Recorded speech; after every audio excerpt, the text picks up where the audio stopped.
Hola, icónicas. Cuando tenía 25 años estaba en mi primer trabajo godín en una agencia de publicidad, usando mi creatividad para crear apps, hacer redes en Facebook y caminar por los camellones de la Condesa en mis icónicos outfits. Un día llegué a la oficina, mi jefe me metió a la sala de juntas y me preguntó si estoy bien. Y le contesté, no estoy bien, estoy embarazada. Y tú eres el papá. Esto es Neurodivina. Incómoda, icónica, locura supersónica. Yo soy neurodivina, mi amor es medicina. Ante la indiferencia, soy la perra conciencia. Ay, neurodivinas, este es el tipo de episodios que se hacen con valentía, mirando de frente, tomando el toro por los cuernos. Yo estaba pensando, voy a hacer un paréntesis antes de entrar al tema, estaba pensando como, quiero practicar la honestidad radical en este espacio. No hacerme daño, no contar historias rancias, pero practicar la honestidad radical. Como que siento que tengo una oportunidad increíble. No importa si son 100, si son 1000, si son 10,000, si son 10 millones de personas quienes me escuchan. Alguien le está llegando este mensaje. Ya estamos sintonizando. Y entonces decidí hacer este programa sobre una de las historias más escabrosas de mi vida, que no he contado, nunca he hecho un chiste de esto, nunca lo he hablado en ningún podcast, nunca he hablado de esto que no sea con las personas más cercanas en mi vida. Es una de esas conversaciones incómodas cuando alguien me dice, ¿y ese tatuaje qué significa? Y yo, cállate, métemela y cállate. Y entonces... No preguntes, pendeja. Ahorita no estamos preguntando pendejadas. Y entonces... pues hoy vamos a hablar del tatuaje del que no hablo, hoy vamos a hablar de la historia de la que no hablo.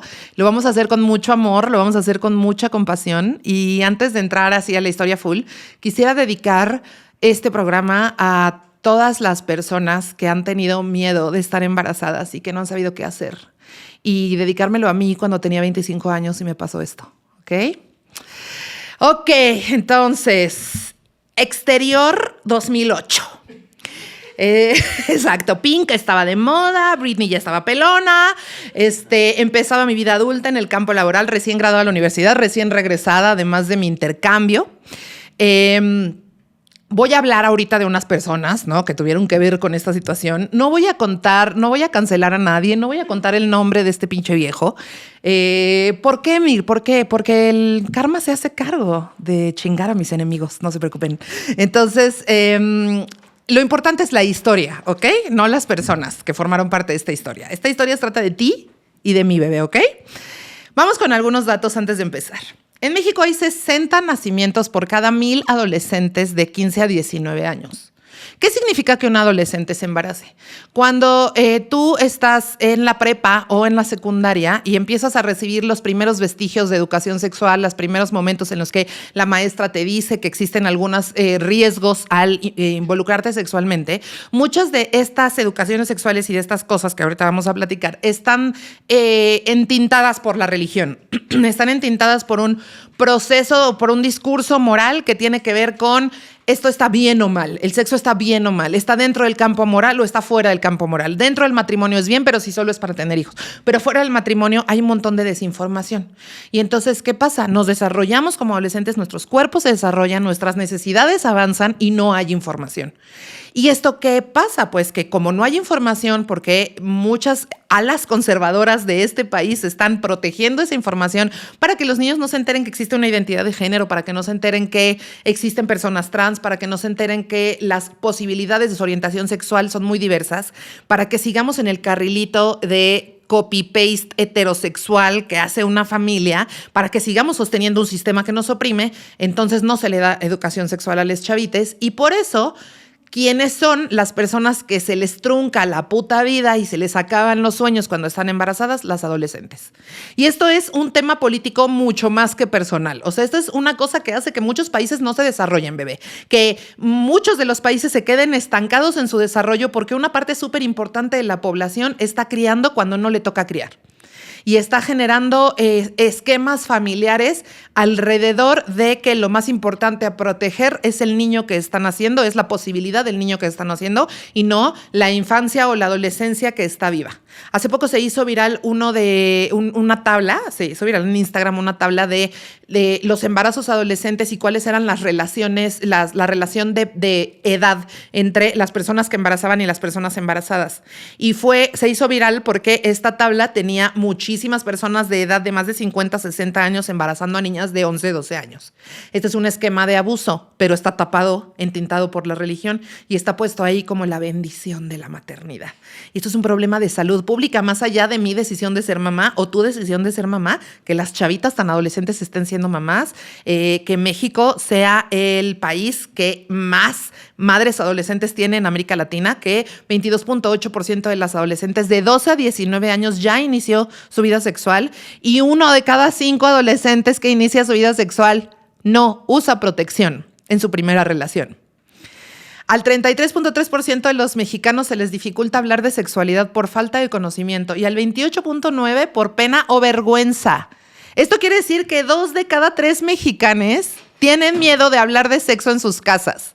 Eso quiere decir que no hay información valiosa y eso quiere decir que todos los adolescentes hoy 2025 con internet y todos los trucos de todas maneras están creciendo en un chingo de desinformación. Por eso la educación sexual sigue siendo insuficiente, poco integral. Muchas escuelas se enfocan nada más en el no te embaraces o no te infectes o en el consentimiento, pero no hay nada de placer, no hay nada de identidad, no hay nada de género. Yo recuerdo que la educación sexual que yo recibí fue nada. Yo tenía 14 años, estaba caliente sobándome con los muebles y cantando Azúcar Amargo. Estaba de que, eres azúcar amargo, ¿qué es esto que siento? Porque me gustan las niñas, ¿no? Y cuando yo entré a mi vida sexual, que ahorita les voy a contar más o menos cómo fue, me costó mucho tiempo y trabajo centralizar mi placer. Yo pensé que estaba entrando a una vida sexual específicamente para centralizar el placer del otro. ¿De quién otro? Pues del hombre, porque para mí era la única opción. Según yo, todas las películas de Disney había un príncipe azul. Según yo, en todas las telenovelas había un Eduardo Verástegui. Había una sola forma de enamorarse y era para mí la forma heterosexual. Y entonces ya cuando estaba pues dándole y estaba yo recibiendo el cunilingus el día de mi cumpleaños, pues el chavo estaba perdido, ¿no? Perdido, así de que ground control to Major Tom, chucacacacho. Y una está ahí viendo al joven, ¿no? Si está pelón, sientes que te sale otra rodilla. ¡Ah! Y está uno ahí viendo al joven y está de que no mames. Y si metí el calcetín rojo con la ropa blanca, ya valió verga. Habrá valido verga. Y claro, güey, porque a nadie nos enseña nada sobre placer. Ojalá en lugar de estarnos asustando nos hubieran dado un diagrama de flujo que yo pudiera enseñar, una infografía que yo pudiera decir, mira, paso 1, paso 2, paso 3, pero nada, tengo que andar mandando location, ubicación en tiempo real. Y pues ahí estás esperando a que el pelón termine y tu uretra toda cacheteada, y tu clítoris todo dormido. Y no estamos acostumbrados a hablar de que no nos gusta el sexo. No estamos acostumbrados a hablar de qué es lo que nos gusta del sexo, de cómo centralizar nuestro placer. La única educación sexual que yo recibí fue cuando me llevaron al cine a ver una película de terror que se llama Ay, mi piernita. Existen secuelas. Ay, mi piernita 1, 2 y 3. En la tercera, el feto vuelve por venganza y se convierte en mira quién habla. Entonces, la educación sexual está jodida y por eso es momento de linkear, de conectar. Por eso para mí es muy importante conectar el hecho de que no existimos en una sociedad libre de prejuicios respecto al sexo. Existimos en una sociedad llena de prejuicios respecto al sexo, lo cual causa una desinformación y el Voldemort la situación más tremenda que le puede pasar a una persona en su juventud, que es tener un bebé, no querer tenerlo y no tener opciones. Y además que la sociedad esté tan cabrona allá afuera que no solamente no sepas que tienes opciones, sino que te digan que la única perra opción para ti es quedarte con el bebé.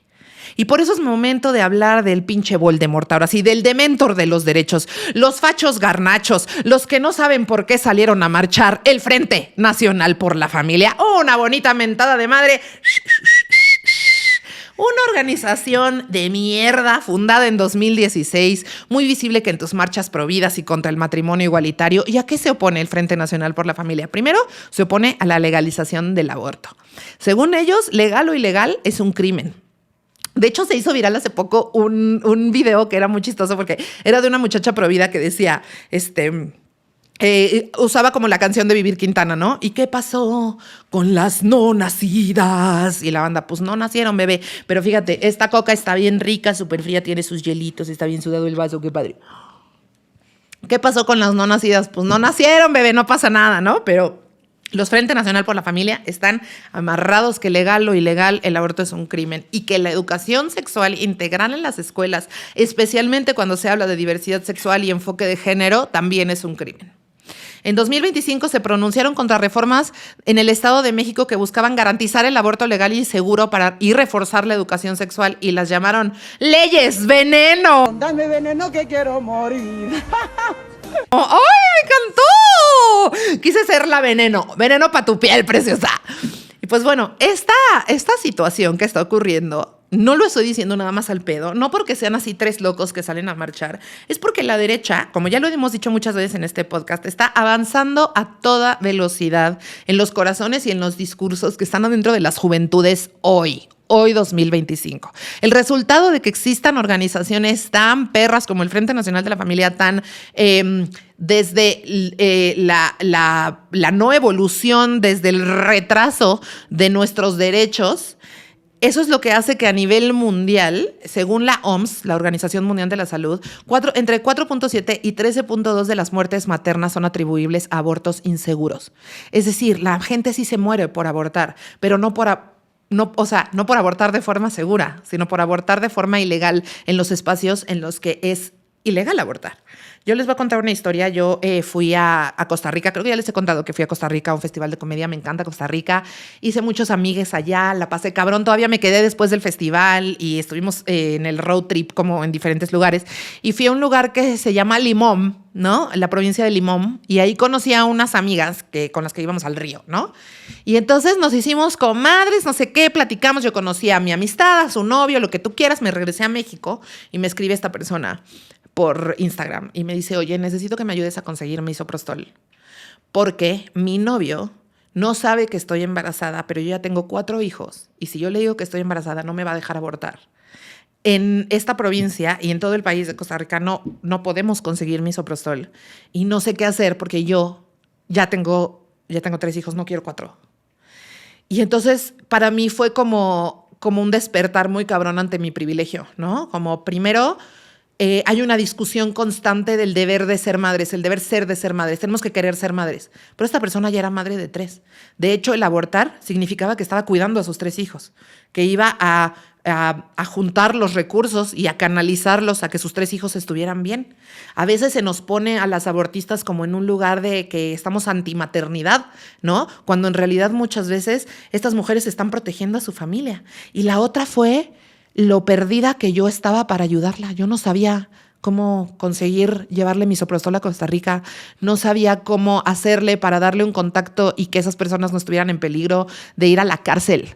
No serví para la causa, ¿no? Y eso que tengo información, y eso que soy feminista, y eso que sé que es el misoprostol, y eso que estoy a favor del aborto, y eso que tengo educación sexual. De todas maneras, hay ciertos lugares todavía vivos en este mundo en los que las mujeres no pueden libremente tomar esa decisión. Imagínense qué tan cabrona estaba la cultura que me estaba hablando de su novio, el güey que me presentó, que quería, que yo vi que se llevaban bien. Y me dijo, este güey no puede saber que yo estoy embarazada porque va a querer accionar sobre mi autonomía corporal. El güey que yo amo, el güey en el que yo confío, el amor de mi vida, el papá de mis 3 hijos, ¿no? Y entonces yo entendí, me sacudió muy cabrón y es algo que no me ha parado de sacudir, por eso lo traje aquí.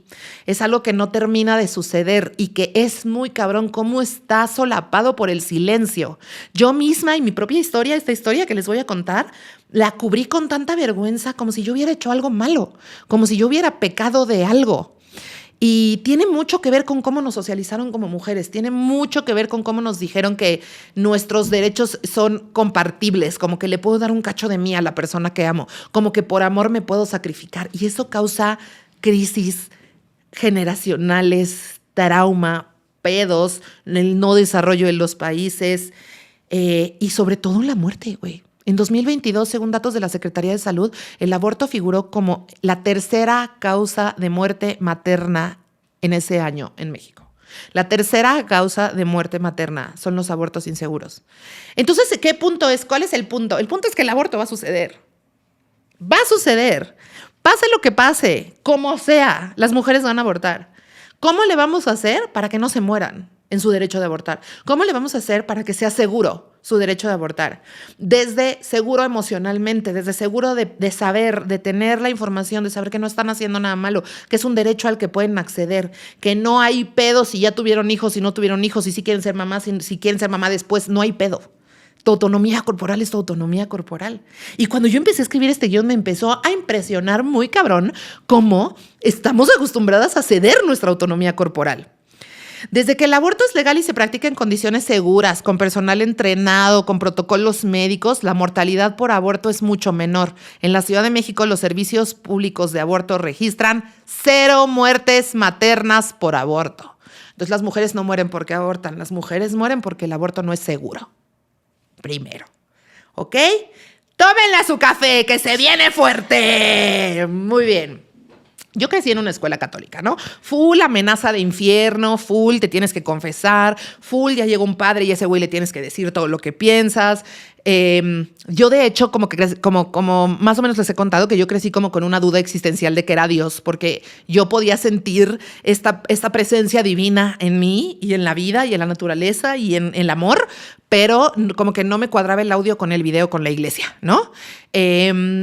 Y pues sí, ¿no? Como les dije, yo también fui una mujer que socializaron como mujer. ¿Y qué significaba eso? Pues significaba que mis primeros juguetes eran unos nenucos que tiraban baba y se meaban. El primer viejo orinado. O sea, como, ¿a qué jugaba yo cuando tenía 7, 8 años? A cuidar a un bebé, a cambiarle un pañal a un bebé.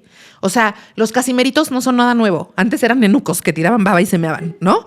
Y luego, ¿qué más me regalaron? Me acuerdo que me regalaron una cocina, ¿no? Una cocina de plástico en la que yo jugaba a lavar trastes, a guardar los trastes y a servirle de comer a mis nenucos orinados. Y entonces, o sea, no es que a mí me molestara jugar a la cocina, no es que yo la pasara mal, yo estaba haciendo lo que se supone que tenía que hacer. Yo me acuerdo que mi mamá cuenta que un día entró al cuarto y yo estaba dándole de nalgadas a mi nenuco, ¿no? Porque yo así es como entendía que era la maternidad, ¿no? Yo estaba lavando los trastes, jugando y quejándome. Ay, es que aquí estoy lavando los trastes, qué cansado. Porque eso es lo que yo veía a mi mamá hacer. La referencia que yo tenía era que no era cómodo, que no era tan chingón, pero que era lo que tocaba. Y al final yo era feliz llevando a mi nenuca en su carreola por el parque. Era feliz que me dijeran, ay, qué bonita nena con su bebé. Pero desde que yo tengo conciencia, me adoctrinaron para ser mamá. Y eso es algo que cuando yo veo a personas que no fueron socializadas como mujeres y que no fueron socializadas de la misma manera que yo, a veces hasta me da envidia. Esa es la verdadera envidia de la que veo a Freud. No es del pene, es de la socialización de varón. Y que te digan que eres un campeón y que resuelvas y no que te pongas ahí a cambiar pañales. Porque la neta me hizo caer en la estructura del rol de género, ¿no? Como a partir de esto que se está formando a mi alrededor es como yo me tengo que formar. No me formo de cero, no me pregunto cuáles son mis pasiones, no me pregunto si yo realmente quiero esto. No hay una elección entre el coche y la muñeca. Nunca hubo la posibilidad de un coche, solo hubo la posibilidad de la muñeca. Cuando tenía 14 años ya era una niña muy católica, muy adoctrinada por las escuelas, muy así. Y pues fue la primera vez que me masturbé porque mi prima me había contado que se trepaba a la almohada y le daba de sentones. Y yo dije, ay, pues a ver, ¿no? Pero yo tenía un Cristo. Claro que tenía un Cristo en mi pared, ¿no? Que además era un cuadro así como de un baby Jesus, así súper hippie, que yo abrazaba cuando tenía miedo, ¿no? Y yo tuve que bajar ese Cristo y esconderlo porque yo decía, es que Jesús no me puede ver tocándome. Yo ni siquiera me llevaban a la iglesia todos los domingos, ni siquiera era una familia súper religiosa. O sea, solamente los contextos escolares me llevaban a estos pensamientos de que cualquier cosa que tuviera un significado placentero, cualquier cosa que tuviera un significado de autonomía y de mí conmigo, estaba mal y Jesús lo estaba viendo. Cuando tenía 15 años tenía mucho miedo de mi sexualidad y yo me acuerdo que entré a la prepa súper chavita, entré a la prepa tech y ahí empezaron las personas a mi alrededor socialmente, porque eso también es cabrón, ¿no? Cuando yo no me había terminado de desarrollar mentalmente para tener sexo, mis amigas ya estaban teniendo sexo, ¿no? Y todas estaban de que, wow, qué padre el sexo. Y yo estaba en pánico. No sé si era la lesbiandad o qué, pero yo estaba de que a mí no me la vayas a acercar. Hasta que yo le decía, ¿no? Yo decía, no, yo hasta que me case y el sexo es para tener hijos. ¿De dónde saqué esto? De la iglesia. No había otro lugar donde se estuviera diciendo. Cuando tenía 18, tuve mi primera relación sexual, pero antes de tener una relación sexual me llevó a la iglesia, gente, esta persona. Me llevó a la iglesia, era un martes, haz de cuenta, entonces la iglesia estaba vacía, nos metimos, me agarró las manitas enfrente del altar y le pidió permiso a Diosito para meterme el rifle. Imagínense qué bonito, verdaderamente. Ahora lo recuerdo con mi calendario de Adviento, ¿verdad? Entonces, había como un precepto, güey, había como algo como que sí existe esto, pero hay que pedir permiso, pero hay que pedir perdón, pero hay que sentir culpa, pero hay que atravesar estas ideas, ¿no? Que también están ahí. Yo empecé a tener un novio que tuve desde los 19 a los 22 y la verdad fue una relación súper chida en el sentido de que yo tuve un despertar sexual, ¿no? Yo creo que si yo me hubiera embarazado de este chavito con el que yo andaba, hubiera sido una historia muy diferente la de mi vida, ¿no? Bendito sea Dios, no pasó. Pero empecé a descubrir el placer como una posibilidad para mí, como que empecé a entender que mi cuerpo era mi maestro. Qué cabrón es eso, ¿no? Que nos enseñan a confiar a todo menos en nuestro cuerpo. Que mi cuerpo me está enseñando cuáles son las posibilidades de su goce. Que no solamente a través de lo que yo veía en el porno, como la violencia y la sumisión, existe el placer. Que también existe el placer cuando estamos cansadas, también existe el placer cuando estamos tristes, también existe el placer cuando tenemos ansiedad, también se nos puede acuerpar amorosamente desde el lugar en el que estemos. También empecé a entender, como que empecé con mis primeros contactos del entendimiento de que el placer, el orgasmo, el goce es sagrado para mí. Para una persona que experimentó tanta violencia en la infancia como yo, es muy cabrón el entendimiento del placer porque hay como un bloqueo en la cabeza que me decía, es que si tú sientes bonito tiene que haber un vergazo también. Si tú gozas, tiene que haber un castigo también. No está solo el goce, no está solo el placer. Y esos fueron los primeros momentos en los que yo como que medio esperaba de dónde venía el vergazo y no venía, ¿no? Y me daba cuenta que mi cuerpo tiene muchas cosas que enseñarme, muchas cosas que yo no sabía que eran posibles, muchas fantasías, güey. Obviamente tenía mi fantasía católica que les voy a contar, ¿no? Yo decía, ay, pues que se vista de padrecito, ¿no? Y entonces yo le dije, ay, que se vista de padrecito, padrecito. Y apareció con su camisita de padre y yo estaba bien pacheca y me dio un estrés. Y le dije, ay, no, guácala, eso no está bien, quítatelo. A veces una cree que tiene fantasías, pero no son fantasías. Y la verdad agradezco mucho. A los 23 tuve como una crisis existencial muy cabrona porque fue la primera vez que mis papás ya físicamente por fin, después de pelearse 10 años, se separaron. Y para mí fue como también muy cabrón un cuestionamiento sobre el amor, ¿no? Sobre el amor romántico, sobre el matrimonio, sobre la familia, sobre qué significa elegir a alguien para tener hijos, sobre todo, ¿no? Y yo estaba en una situación en la que estaba muy chavita, tenía 23 años, todavía andaba con este güey y este güey estaba de que vamos a casarnos y vamos a casarnos y vamos a vivir aquí y vamos a casarnos. Y yo no sabía, y aquí sí les voy a decir algo que es muy importante. Escuchen a su cuerpo. Muchas veces tu cuerpo te va a decir que no, aunque tu mente te diga que sí. Aunque tú creas que estás chido y que no estás en peligro, tu cuerpo te va a avisar cuando estés en peligro. Yo estaba en peligro del abandono de todo lo que soy y de todos los descubrimientos que tuve. No era un peligro de que él fuera malo, no era un peligro de que la relación fuera horrible, era un peligro de no descubrirme. Y yo no entendía por qué chingados mi cuerpo me decía, ni madres, no te vas a casar. Bueno, fuimos a escoger el anillo, no, se me bajó la presión ahí, me andaba vomitando en la tienda de los anillos de que mi cuerpo, no, bebé, no. Bendito sea Dios, le hice caso, terminé esta relación, empecé a tener mi primera novia y me fui de intercambio a España, ¿no? Y a los 24 ya sentía que lo había vivido todo, ¿no? Que ya había vivido la bisexualidad, que ya había vivido el casi matrimonio, que ya lo había vivido todo. Ya había cortado con esta novia, estaba en un trabajo en una agencia de publicidad. Estaba muy cabrón porque yo la verdad, yo ahora entiendo que no soy buena godín, como que no soy un buen soldado del godinato, pero pues cuando yo entré al campo laboral, o sea, cuando yo me acababa de graduar de la universidad, lo que yo quería era por fin tener un trabajo que no fuera de recepcionista, ¿no?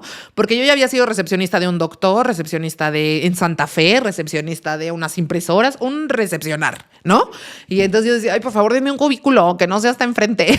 Y entonces a los 24 me dieron mi primer cubículo que no era hasta enfrente, que además yo tenía mi puesto de creativa. Fue la primera vez que me dijeron, tú eres creativa. Y yo decía, ay, soy creativa de agencia. Iba por la vida muy oronda, de ya no estar doblando ropa en sexy jeans, usando mi creatividad para trabajar. Era una agencia súper pequeña y el área en la que yo estaba era todavía más pequeña, solamente trabajaba como con unas 5 personas. Entonces ahora vamos a hablar del elefante podrido, ¿no? Le vamos a poner Raúl. Ese era mi jefe. Raúl era súper carismático. ¿Cómo dice la Rosalía? Él es tan encantador, la estrella de la sin razón, ¿no? Era muy carismático, muy paciente, súper amable, me explicaba todo, súper chido. Y primero nos hicimos amigos. Primero se ganó mi confianza. En un evento de Navidad, yo me acuerdo que él no era mucho más grande que yo, pero sí era más grande que yo, ya estaba como en sus 30s, ¿no? Y estábamos en el evento de Navidad y salimos a fumar y estábamos en la calle y me empezó a contar que él acaba de salir de una clínica de rehabilitación, güey. Que estaba, o sea, que estuvo internado un rato en una clínica de rehabilitación. Y que se sentía muy, muy triggereado, muy como detonado por estar en una situación de alcohol. Y yo dije, wow, ¿no? Qué chingón que me está contando su vulnerabilidad tan cabrón, ¿no? O sea, que se está abriendo así. Tal vez no tenía el pensamiento crítico para agarrar el pedo de que te digan que están saliendo a una clínica de rehabilitación no es tan atractivo, pero yo dije, qué padre todo.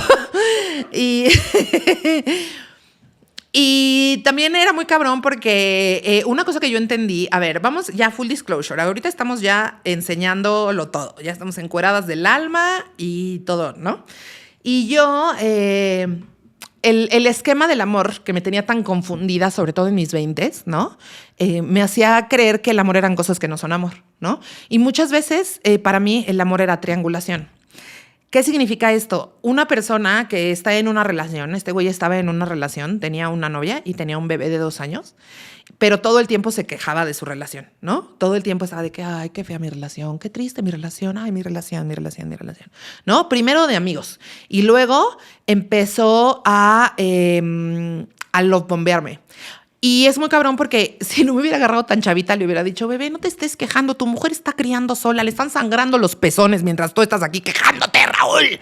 Pero la verdad es que no, yo no lo entendía, güey. O sea, como que yo, ahora sí que como Gloria Trevi le creí, ¿no? Y había una parte, y esta es la parte que a mí me interesa mucho como explorar, porque es una parte de mi propia sombra, que tiene que ver con esta necesidad de atención tan profunda que yo tuve cuando era niña, que seguimos aquí, ¿no? Con las cámaras, pero esta necesidad tan profunda de atención, yo me confundía muy cabrón cuando una persona me daba un vergo de atención sin parar. Eso es lo que se le llama love bombing, ¿no? Como no puedo dejar de pensar en ti, no puedo dormir, estoy obsesionado contigo, es que tú eres todo lo que ocupa mi mente y mi cuerpo, o sea, tu energía es lo que me ocupa, ¿no? Y yo no puedo dejar así, no puedo soltar, ¿no? Y entonces esto yo lo confundía muy cabrón porque me hacía sentir vista, que era una cosa que yo anhelaba un chingo, pero yo no entendía que el amor de verdad se construye con experiencias, no con palabras, con actos, ¿no? ¿Cómo se construye el amor de verdad? Este es un paréntesis del paréntesis, ¿no? Una de mis novelas favoritas cuando yo estaba... Ay, me está dando un calambre en el pie. Ay, Jesús del Huerto. Ok. Una de mis novelas favoritas cuando yo estaba chavita era esta de Milán Kundera. La insoportable levedad del ser, ¿no? Y entonces, en La insoportable levedad del ser, obviamente había un señor que estaba enamorado de 2 mujeres al mismo tiempo, ¿no? Y entonces, cuando se enamora de la primera mujer... él describe que se enamora de ella porque ella se enferma y le da una gripa muy fuerte y entonces él la tiene que cuidar y le tiene que llevar sopita y que como que poner compresas frías en su frente para que se le baje la temperatura y así. Y esa escena la tengo muy clavada en mi cabeza porque eso me parece un amor genuino. El amor real es cuando estás viendo a la persona que amas vomitar y le pones una cubeta. Ese es el amor real. El amor real es cuando estás viendo a la persona que amas en crisis y está jodida y no puede hablar y no está siendo atractiva y no tiene la cabeza entera y tú estás ahí junto a esa persona, pasando la tormenta. Ese es el amor real. El amor real no se construye con dinero, no se construye con regalos, no se construye con promesas, no se construye con palabras, se construye con hechos. Y eso es algo que a mí en ese momento me faltaba un chingo aprender. Y entonces, pues este güey me estaba bombeando y diciéndome cuánto yo era un reto para él. Y eso también es una cosa como súper escabrosa del patriarcado, ¿no? Hay unas figuras ahí masculinas, unos espíritus chocarreros del terror que les prende muy cabrón no poderte tener, ¿no? Ya sea si porque ellos están casados, si porque tú estás casada, si porque no se puede, si porque está prohibido, si whatever. Este es el lado oscuro de la opresión de nuestros deseos y de nuestra sexualidad. El hecho de que no podamos nombrar las cosas como son y entonces vayamos y las hagamos escondidas y nos prenda lo que es prohibido y que a veces es una diferencia de poder muy cabrona como la que yo estaba sosteniendo con este güey, ¿no? Y bueno, íbamos a que los eventos del trabajo y que no sé qué, él empezó a pistear otra vez y yo, ay, qué raro, no había salido una clínica de rehabilitación. Vaya, bueno, tengo 25. Y entonces un día me llamó, ¿no? Y me dijo así, bueno, terminé mi relación y me quiero ir a Acapulco contigo ahorita. O sea, el camino, miren, pavimentado de red flags, así, pero pavimentado. O sea, yo pisaba focos rojos y decía, ay, qué rara esta lucecita de Navidad, así, ¿no? Y entonces yo vivía con mi papá y entonces yo le mentí a mi papá y le dije que me iba a ir a quedar a casa una amiga. Imagínense qué peligroso, güey. Y agarré, y aparte, en el momento en el que me tronó los dedos y me dijo, ya nos vamos a Acapulco, yo ya había hecho una maleta en 15 minutos y ya estaba trepada en su coche. Llega por mí, pero no llega solo. Llega con un amigo, otro foquito rojo, ¿no?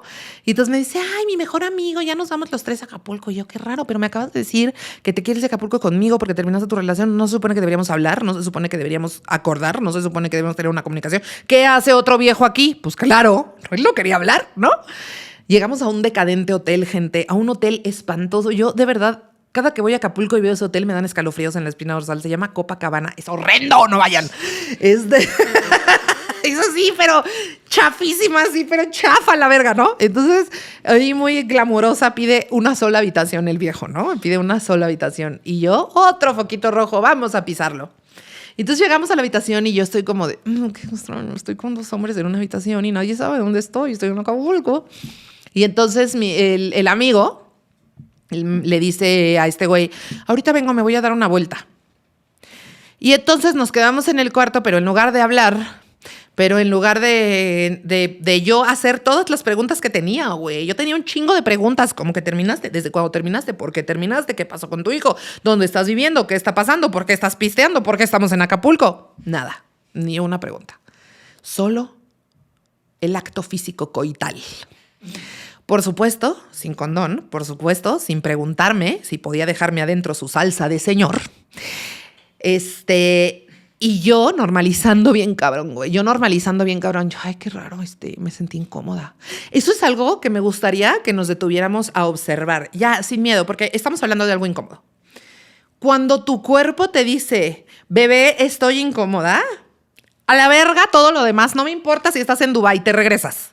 Porque hay algo que yo no podía nombrar con palabras.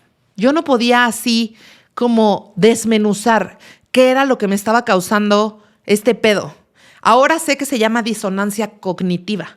La disonancia cognitiva es cuando tú recibes un estímulo que dice, este es el amor, y otro estímulo que dice, esto es violencia. Y luego reciben un gaslighting y te dicen, es amor. Oye, pero me están lastimando, no importa, es amor.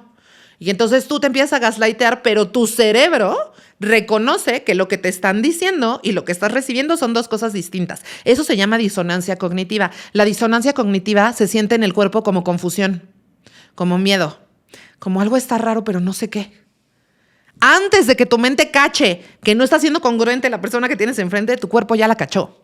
Y mi cuerpo ya sentía eso, yo me sentía súper incómoda, yo ya me quería regresar a mi casa. Yo pensaba que iba a tener un viaje súper romántico de luna de miel y lo único que yo quería hacer era escapar. Regresamos a los 2 días y en un evento de trabajo le dije, oye, güey, o sea, como, ¿por qué te tengo que yo estar diciendo esto? O sea, tú sabes que no usaste un condón, yo me tengo que tomar una pastilla del día siguiente, ¿no? Me la compré, me la tomé tarde, ¿no? Se supone que es del día siguiente, yo me la tomé 48 horas después. Y después olvidé, dije, bueno, ya, como yo le jugaba al vergas con la pastilla del día siguiente en mis 20s, de que ¡woohoo! Entonces como que me olvidé, dije, ya no hay pedo, otro bebé que sale, ¿no? Y entonces estaba yo bañándome en casa de mi papá, cantando canciones, no sé qué. Y otra cosa que me dijo mi cuerpo, güey, así bañándome en contacto con mi cuerpo, sentí, no me ha bajado. Nunca se me atrasa. Estoy embarazada. Lo sentí. Y entonces, camino al trabajo, pasé por una prueba de embarazo. Me la hice ahí mismo en el Sanborns, ¿no? La señora del baño me vio en pánico, salió positiva, yo me puse a llorar, agarré mi coche, me fui llorando al trabajo. Cuando llegué al trabajo, Raúl me metió a la sala de juntas para que nadie me viera así, y luego salimos al camellón a hablar, yo no podía dejar de llorar. Dije, güey, estoy embarazada, aquí está la prueba, está positiva, no mames. Y entonces me dijo, a ver, tranqui, vamos a un laboratorio, el que tú me digas, para sacarte una prueba de sangre y solamente estar seguros y cerciorarnos, y a partir de ahí vamos a ver qué pedo, ¿no? Y entonces vamos al laboratorio que yo elegí, ¿no? Que tampoco recomiendo, como el Copacabana. Y entonces, vamos a ese laboratorio y cuando me dieron los resultados yo ya estaba con mi mamá. Y quiero hablarles de este proceso con mi mamá, ¿no? Yo voy, me saco sangre y se iban a tardar unas horas en mandarme los resultados a mi correo. Yo estoy con mi mamá. Y llego al trabajo de mi mamá y estoy llorando, ¿no? Y le digo la neta, así de que no, pues me cogí con este viejo y tengo miedo de estar embarazada y la situación está así. Y yo no quiero tener un hijo y me la estoy pasando muy mal. Y ella me dijo, ella me abrazó y fue un momento bonito pero turbio. Esa es la vida de la madre, ¿no? Bonito porque me dijo, güey, yo te voy a ayudar, yo te voy a acompañar, tienes mi apoyo, ese hijo va a ser súper amado, yo tengo mucha ilusión de tener un nieto, qué bonito, mira lo que vamos a hacer, mira, está esta posibilidad y esta posibilidad y esta posibilidad y todo va a salir bien. Pero por otro lado fue duro porque nunca hubo un espacio en donde se escuchara que yo no quería estar embarazada, en donde se validara que yo no quería ser mamá. Incluso que estaba embarazada de un viejo adicto, que yo no sabía qué tipo de cosas le iba a heredar a mi bebé, ni qué tipo de vida me iba yo a comprar siendo ese güey el papá de mi bebé. Y eran cosas que no se tomaban en cuenta en este discurso. O sea, en este discurso había una romantización tan cabrona. Claro que lo entiendo. Porque mi mamá se salió de su casa y se casó con mi papá embarazada. Porque mi tía se salió de su casa y se casó con mi tío embarazada. Porque eso es lo que antes se usaba para salirte de tu casa, embarazarte, ¿no? Y alrededor de estos embarazos, ¿qué había? La bendición. Es que ya llegó la bendición. Es que el niño llegó con la torta bajo el brazo. Es que por algo, ¿no? Me decía mi mamá, por algo estás embarazada. Y entonces, güey, era mi mamá, o sea, yo a esa mujer no le iba a cuestionar. Ok, mamá, jalo, ok. Y entonces me empecé a forzar a estar emocionada por un embarazo que yo no quería. Esa frase como tan amorosa, esa frase como de en la familia te vamos a acuerpar, es una cosa que yo empecé a estudiar cuando empecé a estudiar este tema y me di cuenta que también le pasa a las adolescentes que están embarazadas. Muchas veces las mujeres estamos solas en el abandono o en el peligro de la violencia hasta que somos mamás. Y cuando somos mamás, hay algo de la sociedad que nos arropa, que nos acuerpa, que nos acerca, que nos dice, está bien, ahora tienes un lugar. No importa si eres una mamá autónoma, no importa si no hay papá, ahora tienes un lugar porque estás cargando la siguiente generación. Y yo siento que esta era la intención muy amorosa de mi mamá, como de soportarme, como a ella le hubiera gustado que le ayudaran también sus propios papás, pero no había chance de otras opciones. Y llegan los resultados. Cuando yo estaba en el trabajo de mi mamá, me meto a mi correo, porque en ese entonces no había correo en el teléfono. Entonces llegan los resultados y son negativos, güey, los resultados de sangre. Y yo, todo bien, preciosa, todo bien. Obviamente yo ya no quería volver a ver a Raúl, que 5 minutos después de Acapulco ya estaba de regreso con su familia, ¿no? Quiero decirles también otro dato que nunca he dicho públicamente. Mis papás y yo estábamos tomando terapia familiar y yo les digo así en el coche, pues yo ya les había platicado de que me había ido de putona a Acapulco, ¿no? Entonces les digo, oiga, no me ha bajado, y estoy preocupada. Pero pues ya tengo los resultados de que son negativos, nada más yo creo que necesito una pastilla. Ah, sí, seguro. Mira, vamos ahorita que es domingo, hay una clínica de la mujer. Ven que hay unas clínicas de la mujer con una mariposa rosa. Entonces ahí me metí, ¿no? Y eran puras ginecólogas y así. Y entonces me dice la doctora, oye, ¿traes tus resultados? Y pues les digo que en ese entonces no había correo en el celular, entonces pues no, los tenía que traer impresos, no los traigo. Ay, no te preocupes, te saco un ultrasonido nada más para asegurarme que no haya ningún residuo y te mando tu pastilla. Órale, en 15 minutos sales. Va. Ahorita venga, mami, voy al ultrasonido de mis papás afuera, ¿no? Entonces me meto al ultrasonido Y empieza a hacer unos ruiditos la doctora, ¿no? Y yo. Y entonces me dice, ¿ves ese frijolito? Y yo, no. Y me dice, es tu bebé. Y eso es algo que me sorprende muy cabrón, güey, porque no es un hijo, o sea, es un feto.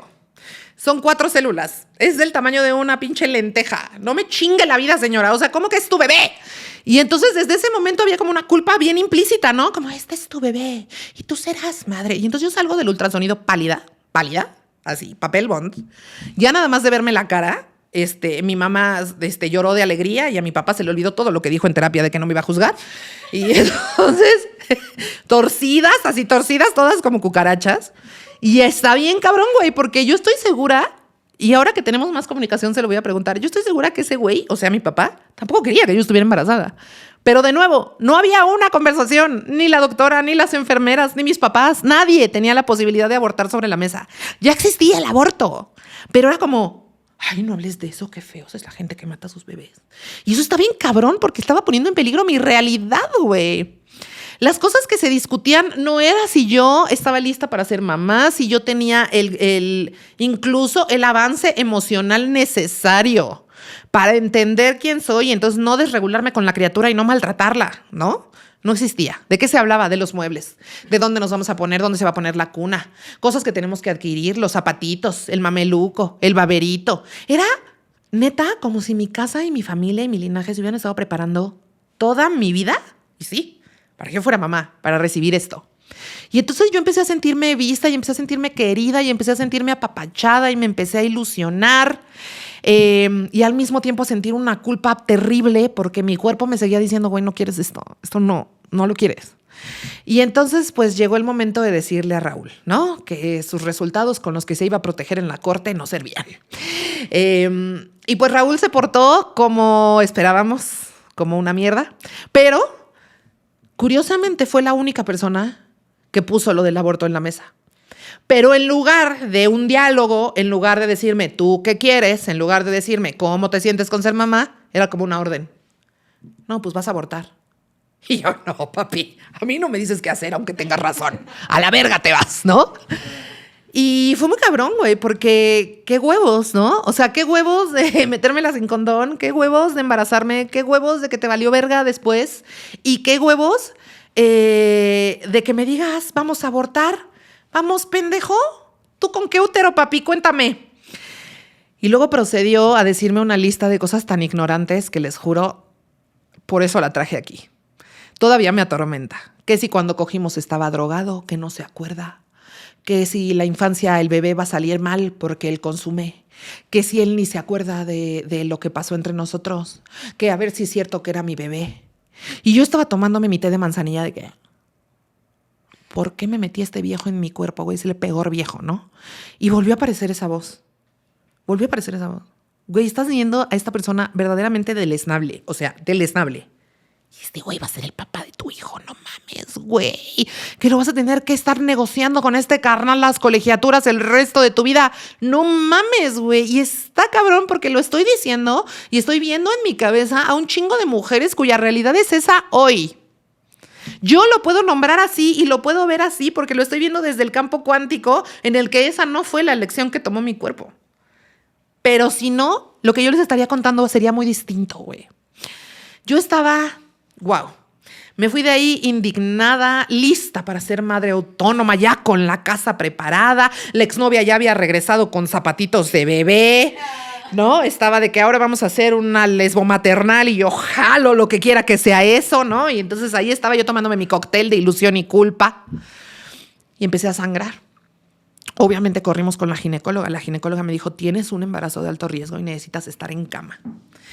Y eso me parece cabrón, güey, porque yo he hablado con muchas mujeres. A mí me causa una fascinación muy tremenda, obviamente por esta situación, me causa una fascinación muy tremenda el cuerpo de las embarazadas, ¿no? Y una de las cosas que me parecen muy tremendas y mucho lo que me llevó a querer hablar de esto fue que estaba yo viendo una serie de televisión y vi a una persona a la que le dijeron, no te puedes mover de la cama porque estás embarazada. Y yo, cuando estaba viendo la serie la semana pasada, sentí una puta ansiedad. ¿Cómo que no te puedes mover de la cama, hija de tu puta madre? O sea, güey, para empezar se lo está diciendo una persona neurodivina, ¿no? Y segundo, no, o sea, me voy a volver loca, cabrón. O sea, justamente lo que no quiero es sentir mis sentimientos y pensar mis pensamientos. No quiero estar en la cama, ¿no? Y la otra que me parece muy cabrón es que el cuerpo estaba teniendo un embarazo de alto riesgo porque yo no quería estar embarazada. Porque yo me había tomado una pastilla del día siguiente que desprendió mi endometrio porque yo no quería estar embarazada.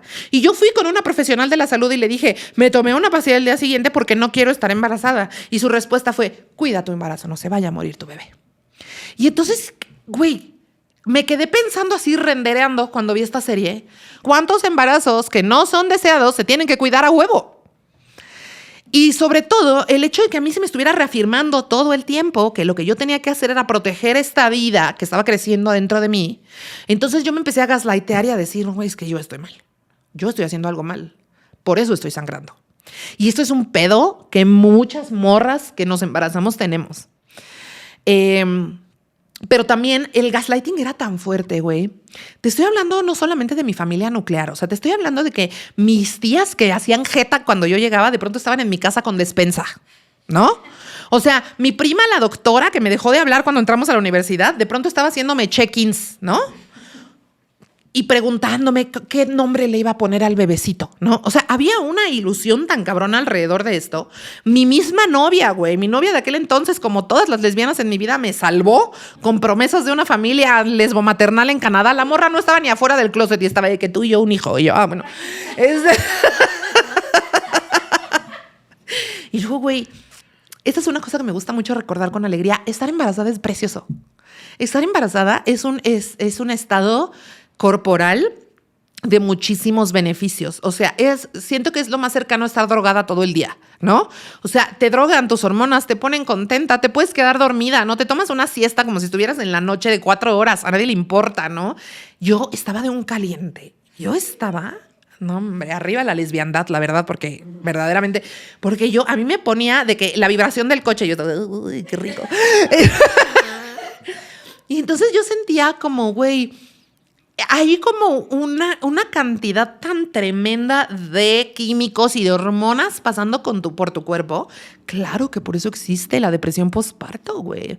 ¿Cómo chingados vives así 9 meses y estás tu carne pegada con la carne de otro ser humano y luego te separas y se van las hormonas? No mames, ¿no? Y luego me gustaba estar embarazada, me gustaba la atención que recibía estando embarazada. Me gustaba cómo se acomodaba mi familia y cómo se reunía mi familia y cómo había amor alrededor de mí porque estaba embarazada.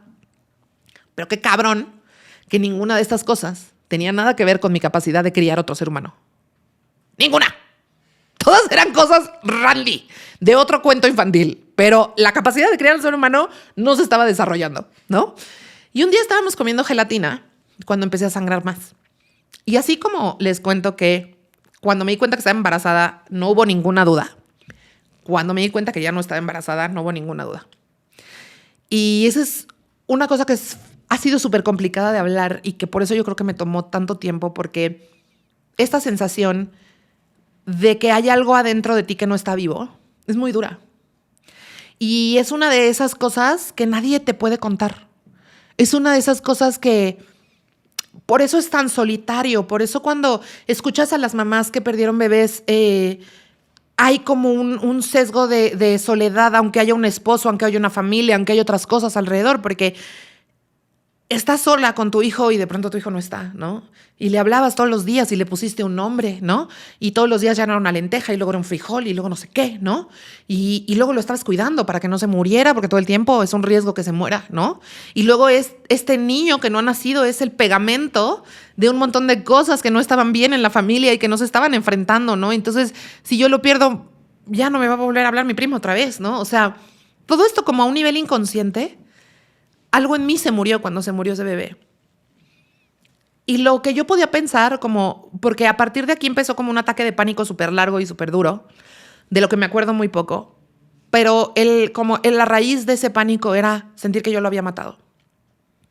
Sentir que mis pensamientos, mi deseo de no ser mamá, mi falsa ilusión, el cuánto me forcé, el cómo me acomodé y masqué tan cabrón la ilusión de ser mamá, era lo que lo había matado. ¡Matado! No mi vida, no mis sueños, no mi realidad, su muerte. Y yo creo que este es como el pináculo filosófico de este tema, ¿no? Porque los conservadores se agarran un chingo de este miedo interno que yo tenía de haber matado a mi bebé. Los conservadores se agarran de que esa es una vida y la tienes que cuidar, pero ¿y la tuya? ¿Y la tuya, Mir? ¿Y tus sueños? ¿Y lo que tú quieres hacer contigo? ¿A poco quieres vivir con tu mamá los próximos 15 años? No, güey. No quieres, güey. Y está bien que no quieras. Y está bien que tu cuerpo decida por ti antes de que tu mente pueda. Para quienes dicen, ¿no? Porque hay mucha gente, sobre todo del pinche Frente Nacional, que dicen que estamos ahí de que ay, hay que meternos todos los pitos y luego ir a abortar y luego unas mimosas. Bebé, un legrado es muy doloroso. Y no importa si es un misoprostol y no importa si es en tu casa y es más cabrón si es en un hospital o menos cabrón, no importa, güey. Es súper doloroso. Es doloroso físicamente, es doloroso emocionalmente. Es una de las cosas más duras que yo he pasado. No hay anestesia para las emociones, no hay anestesia para ese nivel de dolor. Estaba yo en un quirófano helándome, esperando, ¿no? Y venía una enfermera a tomarme el pulso cada 15 minutos sin voltearme a ver a los ojos. Yo no paraba de sangrar y no paraba de llorar. Y nadie me hablaba y nadie me decía nada. Escuchaba la conversación de los médicos. Escuchaba una aspiradora. Escuchaba cómo esa aspiradora me estaba aspirando. Y sentía un dolor cabrón. Sentía como mucha indiferencia del sistema alrededor, ¿no? Toda esta calidez de cuando yo estaba embarazada, todo el frijolito y el bebito y tu bebito, ya no estaba. Yo ya no sostenía el mismo valor por algo que yo no podía controlar. Y desperté en un dolor así extremo, ¿no? Un dolor emocional y físico así extremo, en un ataque de pánico cabrón. Y me acuerdo que desperté gritando y pidiendo por mi papá. Y mi papá no estaba, mi papá estaba en camino. Me decían, ahí viene, ahí viene. Y yo siento que ese grito en el que yo pedía por mi papá, era no un grito de mi yo adulta, era un grito de mi niña interior. Y era este deseo de perdonar, de atravesar, de sentirme acompañada por una figura masculina. Porque yo sentía que era muy injusto que yo estuviera viviendo esta cantidad de consecuencias por una acción que no tomé sola. Y mi alma sabía que esto tenía que ver con un dolor emocional de abandono muy profundo, ¿no? De aceptar el maltrato y el abandono como parte del paquete de estar con alguien. Y que esa niña estaba gritando por ser vista por su papá, porque esa es la herida que me puso en esa situación. Y obviamente en ese momento no lo entendí, pero viva el clonazepam, ¿no? Arriba. Y tocaba regresar a mi vida a los 25 años, acomodar todo en silencio, ¿no? Y estaba confundida, estaba adormecida. Me sentía tan culpable que me desconecté. Dejé de comer y empecé a obsesionarme con que me iba a morir. Hablemos de la depresión un poco en términos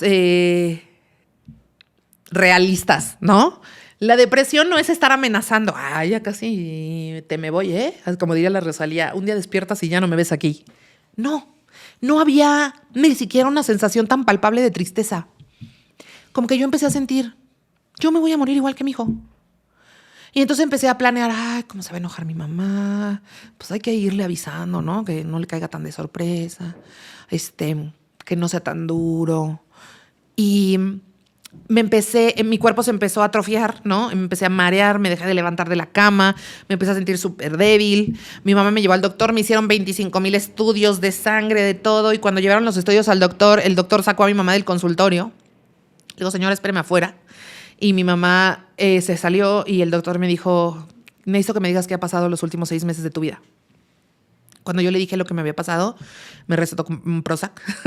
Me dijo, tienes depresión, no tienes nada malo físicamente, estás triste, está bien. Y yo no podía entender mi tristeza, güey. Yo sentía que no tenía derecho a estar triste, Joto. Yo sentía que no tenía derecho a tener un duelo. Mi yo todavía religioso, ¿no? Fue la última vez que se asomó a una iglesia. Yo llegué con el padrecito igual un martes y le dije, oiga, perdí a mi bebé y quiero hacerle una misa, ¿no? Eso me daba confort en ese entonces. Ahorita me cago de risa, no es algo que me importe. Pero en ese entonces me daba confort, ¿no? Como que yo decía, bueno, pues por lo menos que sienta que se vaya al cielo o algo, ¿no? Que le recemos, que validemos su existencia.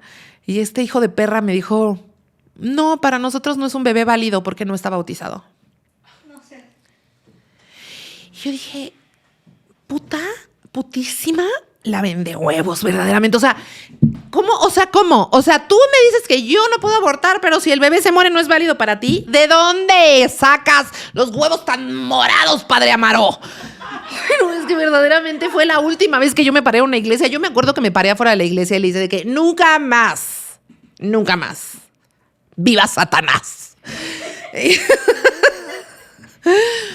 Y una cosa que me pasó, güey, en mis 20 fue que pensar en volverme a embarazar le daba un chingo de sentido a mi sufrimiento, ¿no? Como que yo decía, pero qué tal que me vuelvo a embarazar y que me embarazo de alguien que me ama y entonces ahora sí mi mamá se va a poner contenta y mi papá se va a poner contento y mis tías van a volver a venir y todo se va a volver a unir. Y me tomó mucho tiempo cuestionarme eso, güey, porque yo tenía novios así de que, ay, hola, Mir, quiero salir contigo. Y yo, insemíname. Y el viejo salía corriendo. Y hay muchas cosas que se dan por hecho, ¿no? Yo siento que mi no entendimiento de que no quería ser mamá, mi no aceptación desde un principio que no quería ser mamá me tenía muy confundida con el rol, ¿no? Y además también alrededor de mí había otras chavas de mi edad en sus 20s que estaban de que vamos por el papá de mis hijos, güey. El papá de mis hijos es lo más importante. Ser mamá es lo más importante. Vamos a parir. Entonces me costaba mucho trabajo diferenciarme, incluso aunque yo me identificaba como bisexual, aunque yo hubiera tenido una novia, seguía pensando que necesitaba darle sentido a mi sufrimiento, güey. Cuando ahora en retrospectiva yo me doy cuenta que hay muchísimas cosas que se dan son por sentadas de ese deseo, que yo no quería ser mamá, que yo pude haber abortado de una forma segura, con menos dolor físico y emocional, si alguien me hubiera dicho que tengo derecho a no querer ser mamá. Este bebé que no nació y que me tatué, en la espalda baja, por supuesto, porque soy de satélite, se llama Alex, y me enseñó la lección más valiosa de mi vida. Yo le escribí una carta y lo amo y por eso lo nombro y planté un árbol encima de esa carta fuera de mi casa porque Alex me enseñó a escuchar mi voz interior. Mucho tiempo después, cuando yo ya me hice más bruja, me di cuenta que espiritualmente este tipo de encuentros con bebés que no nacen, para empezar, son almas que vienen a enseñar una lección rápida, pero ni quieren encarnar, de que, ay, no, gracias, Eva, yo ya me voy. Y que además se convierte como en una reliquia, ¿no? Como ese tatuaje que llevo en todos lados, que me recuerda que mi vida la dibujo yo, que yo soy la capitana de este barco, que yo soy la directora de esta orquesta y que es tan valiosa su existencia como la mía. Mi hijo me enseñó que no es más valioso el que yo. Y así es como termina esta historia, ¿no? Que es una historia que me gustó mucho contar, me gustó mucho resignificar. Espero que les haya servido, espero que les sirva para que hablen con sus hijos de educación sexual, que les sirva para que se cuestionen si quieren ser mamás, no importa si ya lo son, que les sirva para celebrar sus decisiones independientemente de cómo se vean o si se parecen a las decisiones que están tomando las personas a su alrededor.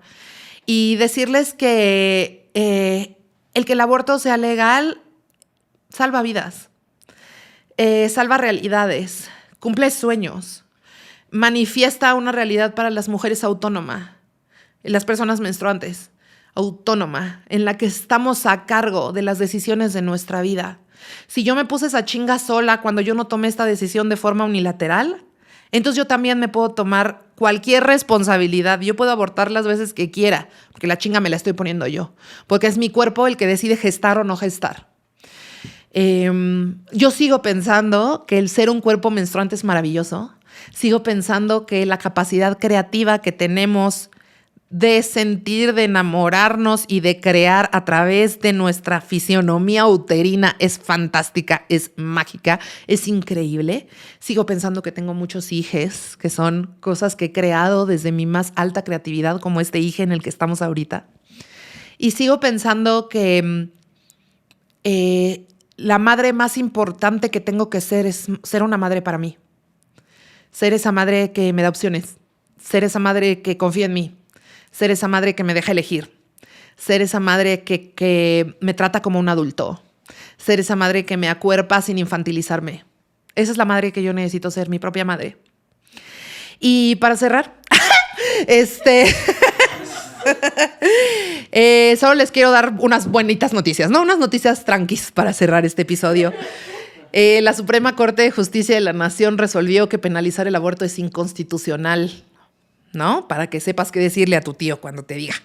En el 2023, la despenalización del aborto se hizo a nivel federal. Desde el 6 de septiembre, la Corte ordenó eliminar el delito de aborto del Código Penal Federal porque viola los derechos humanos de las mujeres y personas gestantes. Y la que soporte. El resultado de esto es que ninguna institución federal o de salud te puede criminalizar por abortar, ni te pueden negar el servicio. Te tienen que dar el servicio a huevo. En el 2025, otro de los grandes avances que hubo es que el ISSSTE publicó un acuerdo para garantizar la interrupción legal del embarazo a las trabajadoras del Estado y derechohabientes en sus unidades en todo el país. Es decir, que si tú eres derechohabiente en cualquier hospital del ISSSTE, puedes ir a pedir una interrupción legal del embarazo y nadie tiene por qué cuestionarte. Y nadie tiene por qué tratarte de convencer de lo contrario. En absolutamente todo el país es legal la interrupción del embarazo por violación, pero no por coger con un pendejo. Y entre 2020 y 2024, casi 5,800 mujeres fueron víctimas de abandono o negligencia en México.